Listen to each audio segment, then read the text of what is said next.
اور اس کی آخری مثال اس صدی میں، یعنی دور کی تاریخ تو شاید ہمیں معلوم ہو کہ شاید فیری ٹیلز ہیں، یہ کوئی کہانیاں ہیں جو ہم سن رہے ہیں، اس صدی میں جو ہوا ہٹلر کے ہاتھوں 6 ملین 60 لاکھ یہودی ختم کیے، پورا مشرقی یورپ کا یہودی جو ہے کھینچ کر وہاں سے پکڑ کر جہاں تک ہٹلر کی حکومت بنی تھی، جہاں تک اس کے جو گئے تھے فتوحات کا دائرہ، وہاں سے یہودیوں کو کھینچ کر کنسنٹریشن کیمپس میں لایا گیا۔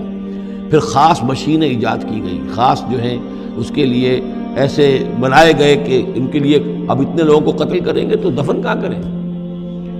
کیا کریں، how to dispose of the dead bodies.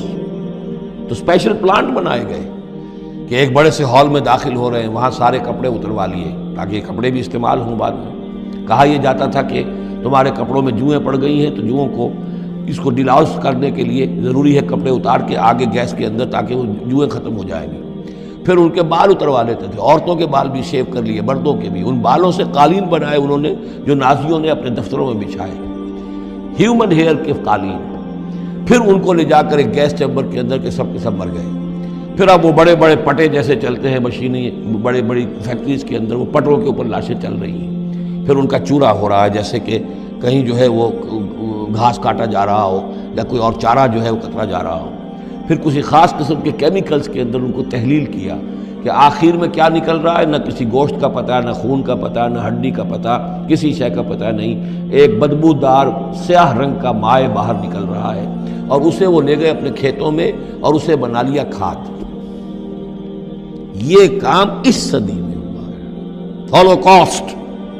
اس میں زیادہ سے زیادہ یہ کہتے ہیں کہ یہ کوئی مبالغہ ہے 60 لاکھ کا، 40 لاکھ، تو 40 لاکھ بھی تو کم نہیں ہوتے، 40 لاکھ افراد کا اس طرح ختم ہو جاتا۔ استأذن ربک لیبعثن علیہم الی یوم القیامہ، ان کا آخری وقت اب آنے والا ہے، وہ زیادہ دور نہیں ہے، لیکن اس سے پہلے جیسے شمع بجھنے سے پہلے بھڑکتی ہے، لہذا وہ ایک بھڑک ہے اس کی کہ جو یہودیوں کی ہے، اسرائیل ہے، ان کی طاقت ہے، ان کی قوت ہے، عربوں پر وہ چھائے ہوئے ہیں۔ اور واقعہ یہ ہے کہ مسلمان جس عذاب کے مستحق ہو چکے ہیں، اور ان میں سے عرب چونکہ ہمارے ہاں اونچے درجے کے، اس اعتبار سے امت کے اندر ان کا مقام اونچا درجے کا ہے کہ حضور عرب تھے، انہی کی زبان میں اللہ کی کتاب ہے، اور ان کی جو اللہ تعالیٰ کے دین کی طرف سے جو انہوں نے پیٹھ پھیری ہے، لہذا اس کی جو سزا انہیں مل رہی ہے وہ یہ ہے کہ ایک مغضوب علیہم قوم کے ہاتھوں ان کی تذلیل ہو رہی ہے، ان کے سامنے جھکنا پڑ رہا ہے۔ جن کے ساتھ کسی ایک کمرے میں کبھی بیٹھتے نہیں تھے، اب ان کے ساتھ گفت و شنید جو ہے اور ان کے ساتھ بغل گیر ہونے کی نوبت جو ہے وہ آئی ہے۔ اور ابھی جو کچھ ہونا ہے وہ خیر دوسری بات ہے، میں اس میں نہیں جانا چاہتا، وہ آخری وقت بھی آئے گا، پھر جو ہے حضرت مسیح علیہ السلام بھی نازل ہوں گے، اور وہی چونکہ ان کی طرف رسول تھے، رسول اللہ بنی اسرائیل، تو آخری وہ عذاب ہلاکت کہ جو باقی 6 قوموں کا تو آ چکا، حضرت نوح علیہ السلام، حضرت نوح کے سامنے بیٹا جو ہے وہ غرق ہوا کہ نہیں ہوا،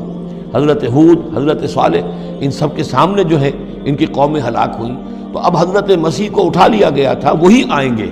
اور انہی کے ہاتھوں یہ اپنے کیفر کردار کو پہنچیں گے اور ان کا ایک ایک بچہ ختم ہوگا۔ لیکن اس سے پہلے ان کے ہاتھوں مسلمانوں پر اللہ کے عذاب کے بڑے کوڑے برسیں گے۔ To add insult to injury, کہ ایک یہودی قوم کے ہاتھوں، مغضوب علیہم قوم کے ہاتھوں پٹائی ہوگی، اور جو ہو رہی ہے، لیکن یہ کہ ابھی شدید تر صورت میں اس کا شروع ہونے والا ہے معاملہ۔ کوئی دنوں کی بات ہے کہ مسجد اقصی شہید کر دی جائے گی، اور پھر ایک طوفان جو ہے